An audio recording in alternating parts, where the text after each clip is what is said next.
اسی لیے فرمایا گیا کہ قولوا قولا سدیدا۔ ایک مرتبہ ایسے ہی موقع پر حضرت معاذ بن جبل رضی اللہ تعالی عنہ، ان سے ہم پوری طرح متعارف ہو چکے ہیں، ایک بڑی طویل حدیث ان کی ہم پڑھ چکے ہیں، ان کے سامنے یہی بات آئی تو انہوں نے حیرت سے کہا کہ حضور، کیا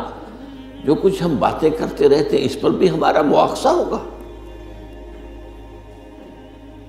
فرمایا شغلت کا امک ہے معاذ، یہ بڑے پیار بھرے انداز کی بات ہوتی ہے، اے معاذ تمہیں تمہاری ماں روئے، یہ وہاں کا محاورہ تھا جو بہت ہی اپنائیت والی بات ہوگی، اس میں ملامت کا ایک انداز۔ میں تو سمجھتا تھا کہ تم بہت دین کا فہم رکھنے والے ہو۔ اس کے بعد آپ نے فرمایا لوگوں کو جہنم میں منہ کے بل گرانے والی چیز سب سے زیادہ زبان کی کھیتیاں ہیں، حصائد السنتکم، زبان سے جو لفظ نکلتا ہے وہ ایک بیج بن کر آخرت کی سرزمین میں بویا جاتا ہے۔ اب اگر برا ہے تو کانٹے دار پودا اس سے نکلے گا، جھاڑ جھکاڑ، اور یہ تمہیں جا کر پھر کاٹنا ہوگا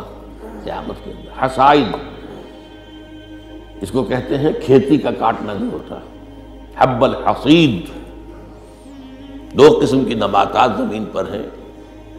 ایک تو وہ جو پودا اور درخت موجود رہتا ہے، پھل آپ اتار لیتے ہیں، اگلے سال پھر پھل آ گیا، پودا وہی کا وہی ہے، اور ایک وہ فصل ہوتی ہے گندم کی ہے، چاول کی ہے، گنے کی، وہ آپ نے کاٹ لی، اس کو کہتے ہیں حصید۔ حصائد السنتکم، تمہارے زبانوں کی بوئی ہوئی جو کھیتیاں ہیں، سب سے بڑھ کر جہنم میں گرانے والی شے وہ ہے۔ اسی میں بلکہ ایک ذرا اور حدیث بھی ہے، ذرا اس میں حیا کا پہلو مانے ہوتا ہے بیان کرنے میں، لیکن حدیث نبوی ہے، حکمت کا بہت بڑا خزانہ ہے۔ آپ نے فرمایا مسلمانوں مجھے تم دو باتوں کی ضمانت دے دو کہ تمہارے دو عضو جو بہت ہی چھوٹے چھوٹے سے ان کا غلط استعمال نہیں ہوگا، جنت کی ضمانت میں دیتا ہوں۔ اب دیکھیے کوئی 2 من وزن ہے، 1.5 من ہے، 2 من سے بھی زائد ہے، اب اس میں 2 عضو ہیں، ایک زبان اور ایک شرمگاہ، ان 2 کی ضمانت مجھے دے دو کہ ان کا غلط استعمال نہیں ہوگا۔ باقی پورا جسم جو ہے اس کی جو بھی حرکات و سکنات ہیں ان کی گویا کہ میں ضمانت دیتا ہوں کہ اول تو وہ ٹھیک ہی ہو جائیں گے، وہ غلط کام کریں گے نہیں، جیسے کہ ابھی آیت میں ہم نے دیکھا یا ایھا الذین آمنوا اتقوا اللہ وقولوا قولا سدیدا یصلح لکم اعمالکم، یہ کلام جو ہے شرطیہ ہے، اگر تم یہ کرو گے تو اللہ تعالیٰ تمہارے سارے اعمال درست کر دے گا، وَيَغْفِرْ لَكُمْ ذُنُوبَكُمْ، اور کبھی اگر خطا بھی ہو جاتی ہے انسان سے، ظاہر بات ہے الانسان مرکب من النسیان والخطا، تو اللہ معاف کر دے گا۔ یہ فلسفہ ہے دین کا، آپ کا رخ جو ہے سیدھا ہے، آپ صراط مستقیم پر چل رہے ہیں، کہ چلنے میں کہیں پاؤں پھسل گیا، گر گئے، پھر فوراً اٹھے پھر چلے، تو اللہ معاف فرماتا ہے ان چیزوں کو۔ لیکن زندگی کا رخ ہی ٹیڑھا ہو گیا، اب تو معاملہ بالکل برعکس ہو گیا، اب تو جو قدم اٹھ رہا ہے وہ غلط رخ پر جا رہے ہیں، جتنا آگے بڑھیں گے صراط مستقیم سے اتنا ہی دور ہوتے جائیں گے۔ رخ سیدھا رہے، اللہ کے احکام اور اس کے رسول کی سنت، اس پر رخ پہ آدمی چل رہا ہے، جو اللہ چاہتا ہے عبادت رب، شہادت علی الناس اور اقامت دین کی جد و جہد، اس میں انسان لگا ہوا۔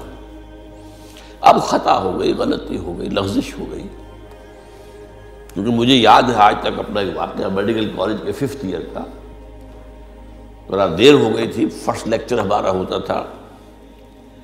جو سرجری کا، ڈاکٹر امیر الدین وہ بڑے سخت تھے، 5 منٹ کی مہلت دیا کرتے تھے، اس کے بعد دروازے بند، اس کے بعد آپ آئیں گے تو پھر آپ داخل نہیں ہو سکتے۔ تو میں تیز چل رہا تھا، بارش ہوئی تھی، سائیکل پر تھا، سائیکل پھسلی میں گرا، گرتے ہی بجلی کے مانند اٹھا۔ مجھے آج بھی یاد ہے کہ میں حیران ہوا کہ میں جب اٹھ چکا تھا تو مجھے معلوم ہوا کہ میں گرا تھا۔ یہ ایک کیفیت ہوتی ہے کہ آدمی جو ہے، ایک یہ ہے کہ گرا ہے تو پڑا وہاں پر،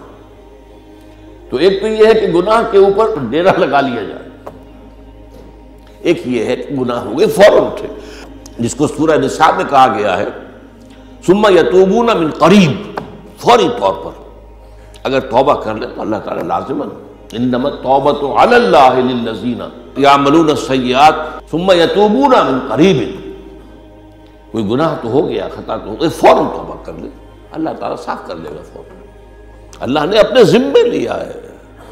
اپنے اوپر لازم کر لیا ہے۔ تو اس اعتبار سے حضور نے فرمایا کہ یہ دو اعضاء ہیں، ان کی ضمانت مجھے دے دو کہ ان کا استعمال غلط نہیں ہوگا تو جنت کی ضمانت مجھ سے لے لو۔